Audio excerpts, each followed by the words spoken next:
Intern जिनसे हिरासनी मामले में घिरे साबिक जज ए.के. गांगुली को चेयरमैन का ओहदा छोड़ना पड़ सकता है। वो मगरबी बंगाल हुकूक इंसानी कमीशन के चेयरमैन हैं। समझा जाता है कि इस सिलसिले में एक नोट काबीना ने तैयार कर लिया है और इसे अनकरीब मंजूरी दी जा सकती है। जुमेरात को काबीना की मीटिंग है। काबीना की मंजूरी मिलने के बाद इस नोट को सदर जमहूरिया के पास भेजा जाएगा। ख्याल रहे कि ए.के. गांगुली पर मुस्ताफी होने का दबाव चार जानिब से पड़ रहा है। दिल्ली असेंबली का कल से इजलास शुरू हो रहा है, लेकिन नौमुंतखब अरकान असेंबली को हलफ कौन दिलाएगा, ये मामला तातुल का शिकार हो गया है। लेफ्टिनेंट गवर्नर नजीब जंग ने बीजेपी के सीनियर लीडर जगदीश मुखी को दिल्ली असेंबली का कारगुजार स्पीकर मुकर्रर किया था, लेकिन मुखी ने पार्टी की हिदायत पर यह जिम्मेदारी कबूल करने से इनकार कर दिया है। जगदीश मुखी ने कहा कि न वो और न ही उनकी पार्टी का कोई लीडर कारगुजार स्पीकर की जिम्मेदारी कबूल करेगा। उधर जराये का कहना है कि कांग्रेस भी ये जिम्मेदारी कबूल करने से कतरा रही है। बताया जाता है कि जनता दल यू के इकलौते रुकन असेंबली शोएब इकबाल को प्रोमोट स्पीकर बनाने की कोशिश हो रही है। शोएब इकबाल का इस सिलसिले में कहना है कि उनसे अभी इस बारे में कोई राब्ता नहीं किया गया है। वजीर आला केजरीवाल को 3 जनवरी को असेंबली में अक्सरियत साबित करना है।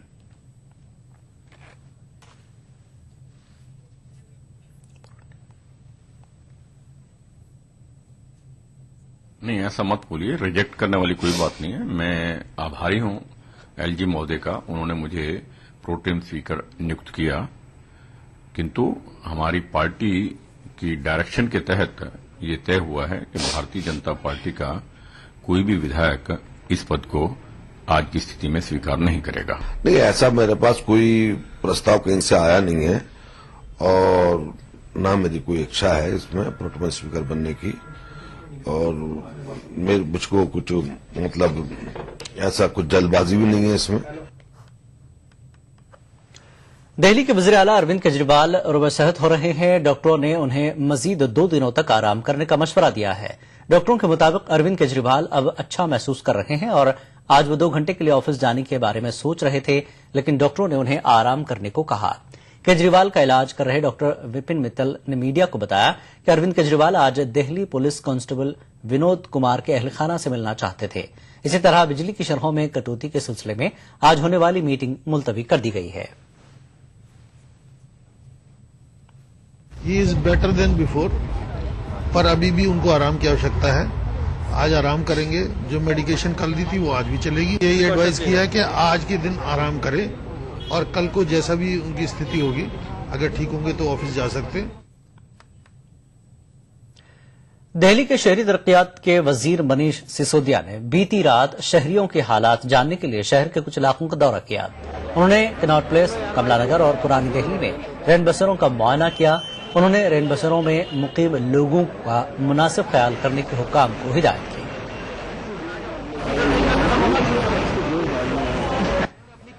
आपको लग रहा है कि क्या समस्या इन्होंने अपनी सबसे बड़ी बताई है आपको?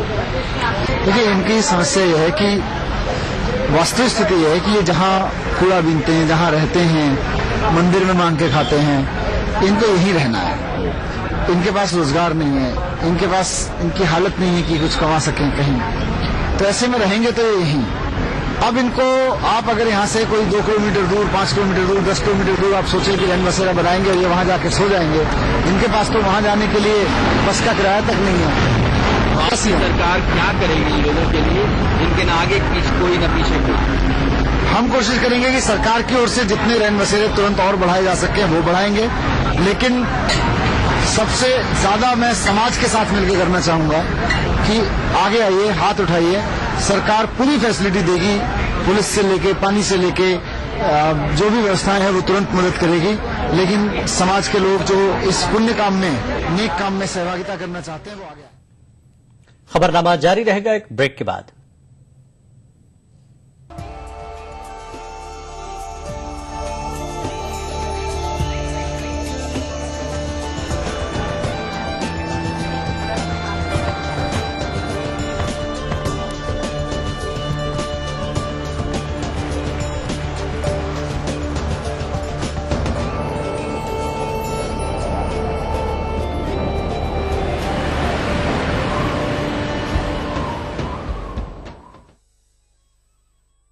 नफरत से फले फूले और मोहब्बत से बंजर रेत के इन टीलों को है किसी का इंतजार। आ गया है वापस वो अपनी मातृभूमि के लिए और अपनी मोहब्बत के लिए।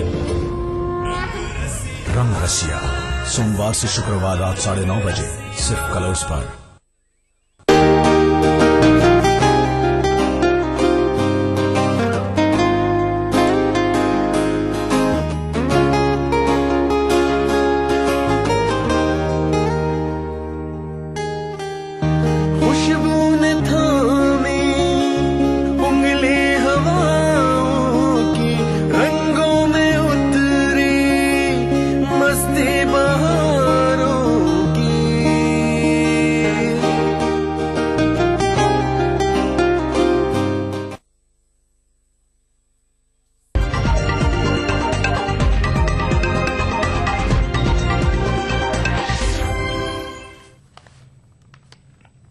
खबरनामे में एक बार फिर आपका खैर मकदम है।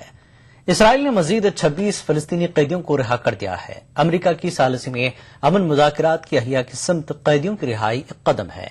2 गाड़ियों में रिहा कैदियों को रमल्ला रवाना किया गया। रमल्ला में खुद महमूद अब्बास ने उनका इस्तकबाल किया।